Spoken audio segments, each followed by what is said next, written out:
just feel like people are still in a lot of and trauma and overwhelm. Especially if you consume the media and the news, please stop and minimize that, because I think it only creates more stress. When people say this is going to be the worst week of any week and it's going to be more deaths, like, what can people do in a simple, practical step when they just feel like, man, there's so much in my head right now. What can I do to start to slow down my heart rate just a little bit, to start thinking more calmly and make better decisions? Yeah, you know, I think that the moment we switch on that system for alert or for emergency, we alter ourselves in some way. And all of that response that we have to an environment that we perceive as threatening or dangerous pretty much causes us to move out of balance. And when you're out of balance, you're in survival. And when you're in survival, you want to rush to get things done. You can't be present. You know, you believe everything that equal to the feeling of fear or hostility, because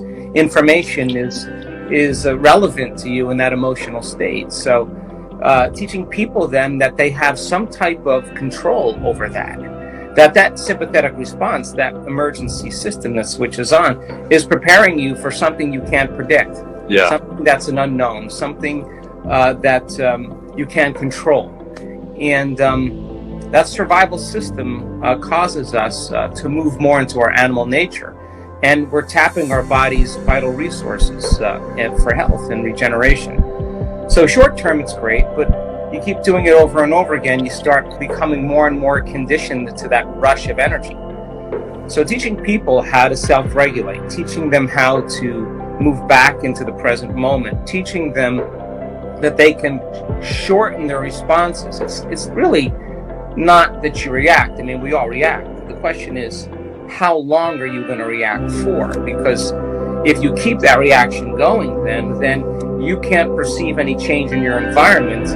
You won't have any ability to heal. So you become more affected by your environment. So simple process of getting back into the present moment, self-regulating, trading that fear for some other emotions. Yeah.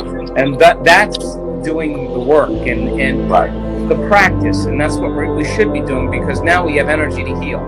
We have energy for growth and repair. We have energy to create now, and we're not losing energy now. We're gaining energy, and that signals the immune system, as we talked about, and that's what causes T cells to make antibodies and antigen, the immunoglobulins that fight antigens, and now your internal defense system can take care of the micro world, where there are invaders, where there are attackers, and you have energy to heal. And your immune system, as we said, is always combating viruses and bacteria. And if you're less responsive to your environment emotionally, then you're less responsive to your environment physically, and you have more energy. And people just need to know the information, because that empowers them to begin to make different choices. And now that you know, you can apply knowledge and make a different choice, demonstrate a different behavior, create a new experience, and that new experience creates a new emotion. Wow, then all of a sudden now you start learning new things, and you start stepping away from your old self, and that's what you want people to do. Biology changes. What does gratitude do for us in replacing that kind of anxiety and fear? Well, I mean, we've done research on gratitude, and it's very interesting, because when you receive something, you've just received something. When something's happening to you, or something just happened to you that's favorable, you feel this feeling of gratitude. So the emotional signature, its signature emotionally means something just happened to you, or something is happening to you. So your body is so objective that it doesn't know the difference between an experience in your life that creates an emotion and an emotion that you can fabricate by thought alone. To the body, it's so objective, it's exactly the same. So when people start to feel gratitude, their body is believing that something favorable is going to happen to them, that is happening to them, or has already happened to them. Really? The emotional signature of gratitude is the perfect signature or the state of energy to receive. So when we begin to embrace our future and we feel gratitude for it, we will believe that future is more of a reality because it's equal to the emotion that we're experiencing. But we're feeling the emotion before the actual event occurs. So gratitude, in a sense, you could use it to elevate your energy. And when you do, just 10, 15 minutes a day, you'll strengthen your immune system by 50%. Wow. Just by having gratitude for 10, 15 minutes. Yes, because your body starts to put energy right in your heart center.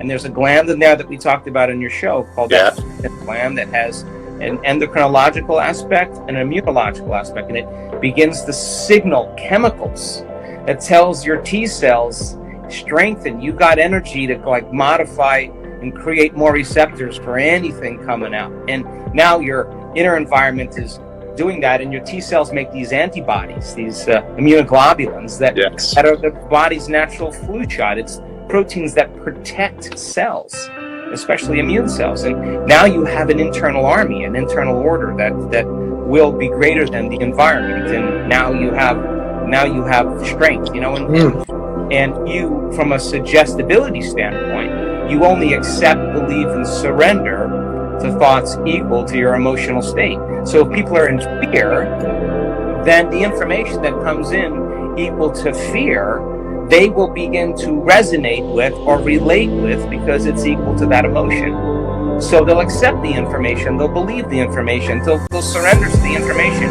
without ever analyzing it. It programs us into certain limited behaviors. So then when you feel gratitude, the thoughts that you think, the dreams that you create, the behaviors that you demonstrate, preach it. You begin to feel the future.